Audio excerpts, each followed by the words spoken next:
In this lesson, we're going to be talking about the revenue manager's role.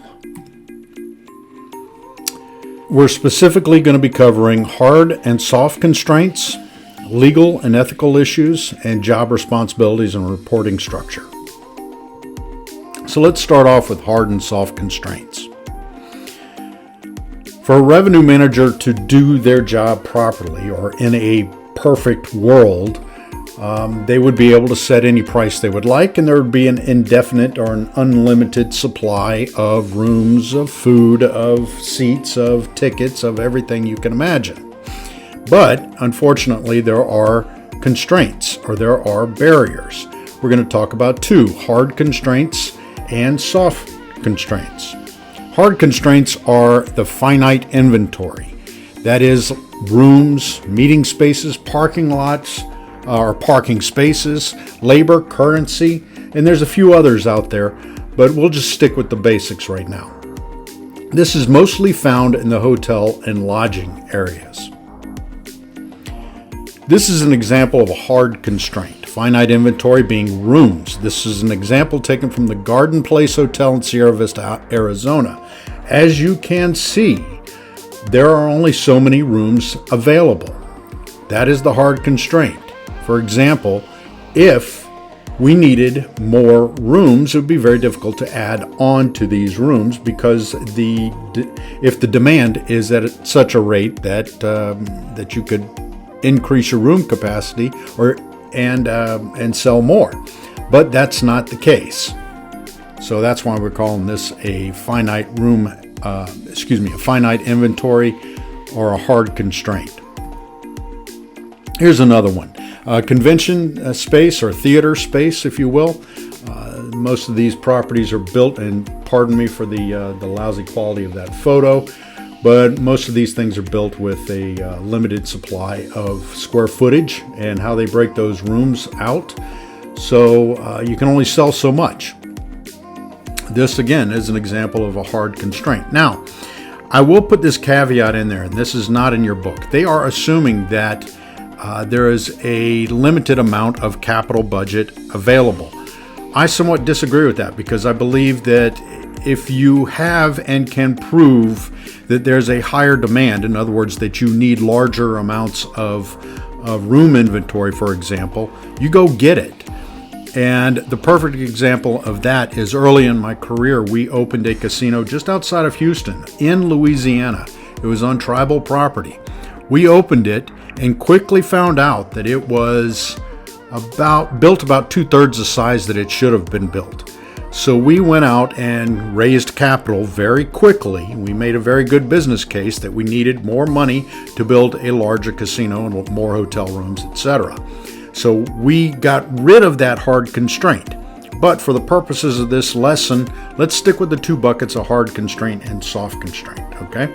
So keep that in mind.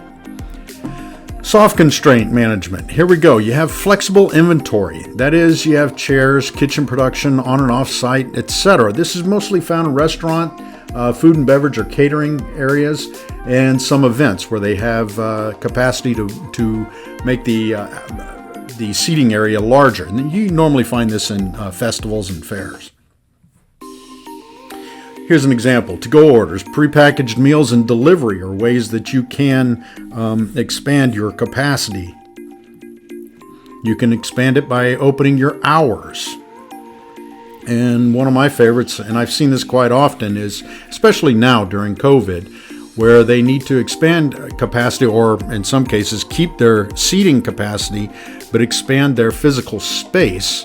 So they use portable or temporary options to expand their chairs and expand their tables, keeping that 6 feet apart.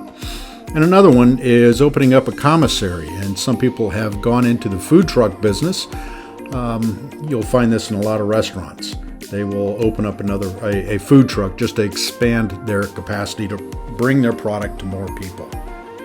Now let's go back to the hard constraint management. Now there's three basic options. Now we're going to again put these in three buckets, but you'll see where some of these can work together.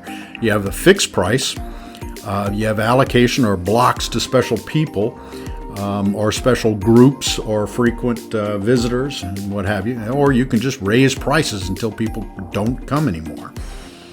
So here's an example. Welcome to Hotel Powell, my room, my hotel. We're going to offer $112 per room night every single day. First come, first serve, and there's a limited supply. When it runs out, it runs out. So this is the example of one way to deal with it. The second way, which is a much more common and sometimes is in combination with the first method, is where you have different prices for different groups. And here's an example of Powell's Bourbon Resort, Casino, and Convention Center. This would be an internal rate sheet, and you have, for example, room rates at $100 a night. There's 5 if you buy 5 or more rooms, and there are no qualifiers for this. Sometimes we put that on there. Now, here's another one: wedding party and receptions. Needing 8+ rooms, we'd give it to them for $90 a night at Powell's Bourbon Resort. But they have to qualify by ordering at least $40 per head food and beverage for their wedding and for the reception. In the casino side of things, we have frequent known casino players, level best. That would be the top end, and remind me someday to tell you about good, better, and best segments. And if you take my casino course, you'll learn all about that. So at the best level, it's free. However, the qualifier is that they play $500 in tracked play. Next step down would be the frequent known casino player at level better. That's $25 a night for $400 tracked play is their qualifier. And then, of course, for just the guests at the resort, if they are members of the Bourbon Resort Elite Status Frequent Guest Program, they get it for $95 a night. There's no qualifier, and upgrades are available based on their level or their frequency of staying with us. I have, of course, put down 5 stars for us and 4 bottles because that would make sense. But anyhow, this is an example of how you have different pricing strategies per group. And by the way, the reason I thought of bourbon is I got this in the mail yesterday from Australia. Now, it's a great bourbon, Angel's Envy, and it was given to me from a client, and because I helped them through some services or get some capital for his particular business. But that was kind of nice of him, I thought. Now, the third way is you just keep raising prices. Now this, for those of you that don't know, most of you don't know who this is. This is Michael Eisner. He was the chairman and CEO of the Disney Company. He was there when I was at Disney. And he famously said, "I will continue to raise prices until people stop coming." And I'm going to read you a quote from, I believe it's Financial Times. "One of the team's first smart moves, analysts say, was to recognize the cash potential of Disney's assets. By the early 1980s, the theme parks were generating 70% of the company income, according to the website Funding Universe. They sensed correctly that they could raise ticket prices and not affect demand for the parks." Unquote.